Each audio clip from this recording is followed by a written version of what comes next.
Welcome to the News Hour. We begin tonight with a new estimate of how much President Trump's spending and tax cut bill would cost and its potential impact on health care coverage. The independent, nonpartisan Congressional Budget Office, or CBO, projects that the bill would add $2.4 trillion overall to the deficit over the next decade. And it estimates that changes to Medicaid and other health coverage would leave nearly 11 million Americans uninsured by 2034. The One Big Beautiful Bill, as it's called, would reduce federal government spending by nearly $1.3 trillion, and the CBO found that by extending President Trump's 2017 tax cuts, the bill would cut taxes by $3.75 trillion over the next decade. The measure awaits action in the Senate after it passed the House last month without Democratic support. Today, House Republicans shrugged off the CBO score. Go back to 2017. You don't need to go back that far to see how wrong the CBO has been when it comes time to make prognostications on economic growth.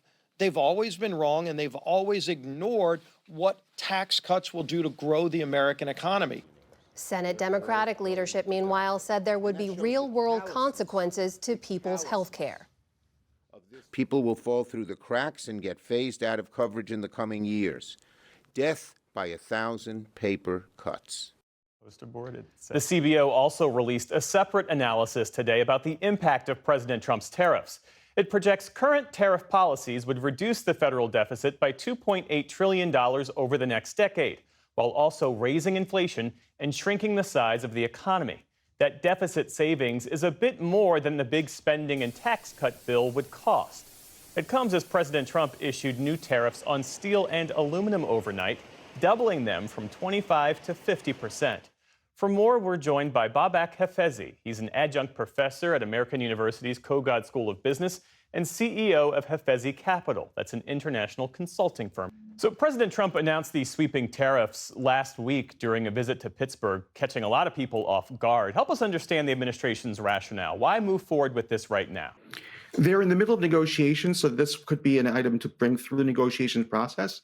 It is also, he went to a place where development of steel is very, very high, so it was a very friendly audience. So that's another element as well. But the rationale is ultimately tax collection. Tax collection is what matters. There's a tax package going through, and this adds to the dollar value that makes it positive. And the Trump administration argues that these tariffs will help protect and grow the American steel and aluminum industry. Do they have that right? Partially right.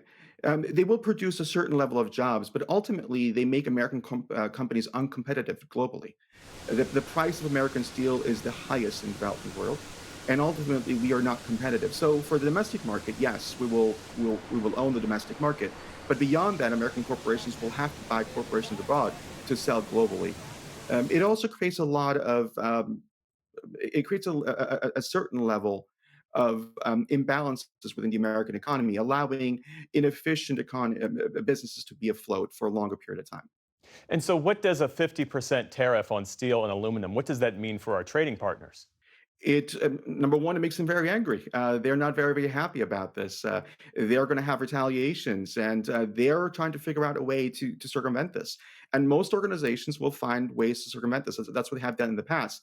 And the UK right now is the primary country available for that. It's the primary country that has a 25% tariff rate, and it allows for the transfers to happen through there if there are no quotas. But ultimately, the issue becomes how do you become viable in a market, and can you even get a part of the American economy as part of your business? With so much uncertainty in the market generally, and then you add to that the really confusion caused by these tariffs, when you talk to business leaders around the world, what are they telling you? They are very, very upset about the instability. There's a lot of volatility that's happening, and they do not know how to go ahead and engage and react, and they're reacting rather than actually strategizing. So it is actually hurting them. They're not investing for the long term. They're just trying to figure out what the administration is trying to do, and how they can actually react towards it in a positive way. And they know that the rules are going to change within weeks. So how do you create a system that is, temporarily working, but long term, you can actually make it much more viable for yourself as an organization? So let's take a closer look at this new Congressional Budget Office score of President Trump's tariffs. It broadly aligns with other estimates, but doesn't include today's steel and aluminum tariffs. It projects a $2.8 trillion reduction in the deficit over 10 years. Inflation increases by 0.4% in 2025 and 2026. Changes will reduce the size of the U.S. economy, and it adds that all of these estimates come with significant uncertainty.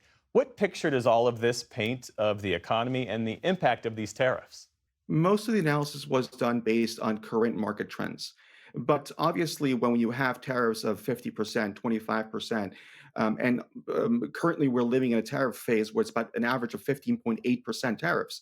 So as you live with these tariffs, they start becoming almost like a you start cutting yourself slowly and bleeding slowly. So obviously, economic conditions will not remain the same. Investments will decrease. Our partners will also have retaliatory actions, which will hamper American corporations that are selling abroad. So we should expect in the next year or two a decrease in GDP and also growth shrinking. So and tariffs eventually, having a smaller portion of the dollar value bringing in. Babak Hafezi, thank you for your insights. Thank you very much. Have a great day.